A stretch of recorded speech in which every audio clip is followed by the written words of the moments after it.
True story of Chinese incident. Yunnan human meat serial murder case. August 1955, Nanmen Village, Jining County, Kunming City, Yunnan Province. The season was in the peak of summer heat, and that particular year was remembered as unusually hot even by the villagers. On that day, in this quiet and peaceful rural village, a man named Zhang Yongming was born. Zhang Yongming grew up in a family of 6, with his parents and 3 siblings. He was an introverted child, soft-spoken, always looking downward, and preferred playing alone. However, the environment in which he grew up was far from ordinary. His mother was an alcoholic who frequently screamed and resorted to violence over minor matters. His second eldest brother had a criminal record. In 1980, during an argument, he struck someone's head with a pickaxe and was imprisoned for murder. Growing up in such a toxic family environment, young Zhang Yongming gradually withdrew into his own world. Then, on the night of December 25, 1974, Christmas night, 19-year-old Zhang Yongming invited his only friend, Lu Shilong, over after playing late into the evening. At 2 a.m., while the household was asleep, Lu Shilong woke up in pain. When he opened his eyes, he found Zhang Yongming slashing his neck with a knife.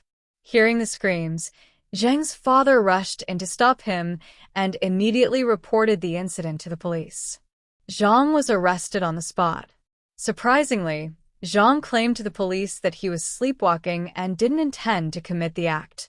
As a result, he was only sentenced to 6 months of reform through labor and then released. Although Lu Shilong survived, he was left with lifelong psychological trauma and received only minimal compensation for medical expenses. In 1978, while working at a tile factory, Zhang Yongming had dinner with his colleague Yang Suyong. On the way home, he strangled Yang to death, dismembered the body, and disposed of it. 2 weeks later, the police found the remains in a cave near a riverbank. Zhang was arrested again after confessing and when items belonging to the victim were found in his house. Yet again, the court issued a bizarre ruling. Despite public outcry, he was sentenced to a death penalty with a reprieve, and while in prison, he was labeled a model prisoner and had his sentence commuted. In June 1997, Zhang was released. After returning to his hometown, he lived alone in a remote house, farming and avoiding social contact. Villagers often heard dogs barking and the TV blaring from his house late into the night. To the community, he was just a disturbing shadow. He built a cold storage facility and began renting it out. He also sold ostrich meat, which became his source of income. But no one knew that what was stored in that freezer wasn't ostrich, but human flesh.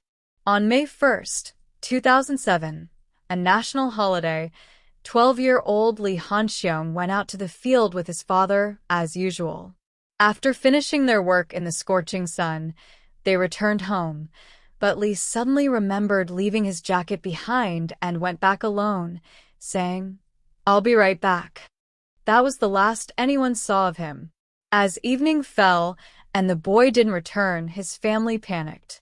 They rushed to the police station to report him missing, only to be told, "We can't file a report until 24 hours have passed." His mother spent days crying and calling his name in every alley. A local old woman claimed to have seen the boy entering a cornfield, but the police dismissed it. The case was classified as a runaway, and the investigation ended after minimal questioning. Li Hanxiong was never seen again. On January 27, 2011, 15-year-old Shi Haijun went to school with a friend to collect his report card. They agreed to meet later at the school gate, but Shi never showed up. His friend searched everywhere and called his phone multiple times, but there was no response. The next morning, still missing, his terrified parents gathered villagers to search the surrounding hills. A formal missing report was filed on January 29th, but police claimed he may have simply lost his way or left home voluntarily. The family spent all their savings searching every possibility, including human trafficking. They printed posters, questioned villagers, and suspected shady individuals. One day, Sher's mother remembered Zhang Yongming, a convicted murderer living nearby, and requested that the police investigate him. But after a brief background check, the police concluded nothing suspicious and dropped the matter. On September 30th, 2011, 17-year-old Chen Tao returned home around 9 p.m. after hanging out with friends. His mother saw him pass the gate, and he even called her at 9:30 p.m., but she missed the call. When she tried calling back at 11 p.m., his phone was already off. Chen never returned.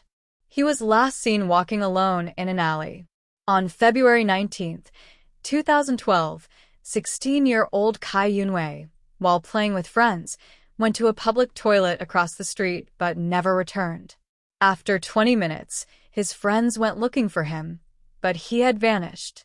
At this point, families of the missing youths could no longer believe these were coincidences. All the victims had gone missing within a 700-meter radius near Nanmen Village. Most were in their mid to late teens. Over the years, the number of missing youths had grown into double digits, yet the police remained passive and investigations stalled. In frustration, the families conducted their own investigation. According to their records, from 2005 to 2012, a total of 17 males aged between 12 and 22 disappeared from the area. Most were diligent students with no reason to run away. All had disappeared near Zhang Yongming's home. This fact was revealed by local media, sparking nationwide outrage. Investigators were dismissed, and the Yunnan provincial government formed a special task force for a thorough investigation. In early May 2012, police surrounded Zhang Yongming's house with a search warrant. A foul stench greeted them at the door. Inside, TV noise and barking dogs filled the air, but what truly shocked officers were 5 plastic containers. Inside the containers were severed arms, legs, muscles, and organs soaked in reddish liquid. In the kitchen, they found 6 large sacks containing ID cards, phones, and clothing, all belonging to missing victims. On the wall, pieces of tattooed skin were taped. Thighs salted for preservation were stacked in rows. Most horrifying was a glass jar on the bedroom shelf, filled with 40 human eyeballs preserved in alcohol. The police launched an extensive search of Zhang's farm, well, and freezer. Countless human bones were found in the field, and remains were recovered from the well. Strangely, no skulls were found. Zhang was arrested immediately. He calmly told the police, "I just walked up to quiet ones, strangled them with leather straps.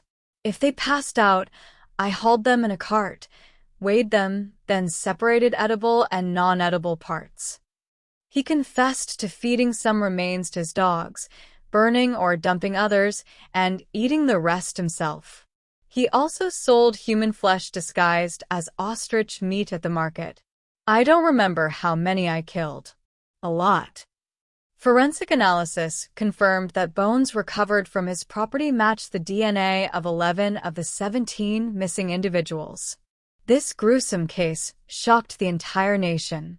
Zhang's trial began shortly after his arrest and was held behind closed doors. Media scrambled for information. In court, Zhang showed no remorse, never apologized to victims' families, and refused to make eye contact. When asked why he killed them, he replied, "It was just meat. Don't we eat cows, pigs, and chickens?" The courtroom erupted in grief. One father shouted, "That was my son. You monster. How could you put that in your mouth?" Zhang remained expressionless, void of any guilt. The evidence list presented in court included names of all 17 missing victims, remains from his house, well, and field matching 11 victims' DNA, 5 plastic containers with dismembered body parts, 6 sacks with ID cards, clothing, phones, tattooed skin stuck to the wall, a jar with 40 eyeballs, skull fragments found in flower pots. weapons, and leather straps used in the murders. Villagers and victims' families expressed fury over the authorities' negligence and demanded accountability. On December 20th, 2012, Zhang Yongming was sentenced to death for intentional homicide. He appealed, but the higher court rejected it. His execution by firing squad was carried out on January 10, 2013. He never once expressed remorse. This wasn't just a serial murder case. It was the story of a monster born from years of societal neglect. Community indifference, police incompetence, and administrative irresponsibility had all conspired to steal the lives of innocent youth. Zhang Yongming is dead, but the scars he left on Chinese society remain. In response, Yunnan and other provinces strengthened protocols for missing persons and reformed criminal oversight systems. But the victims' families still ask, where are our children's skulls? May the souls of the victims rest in peace.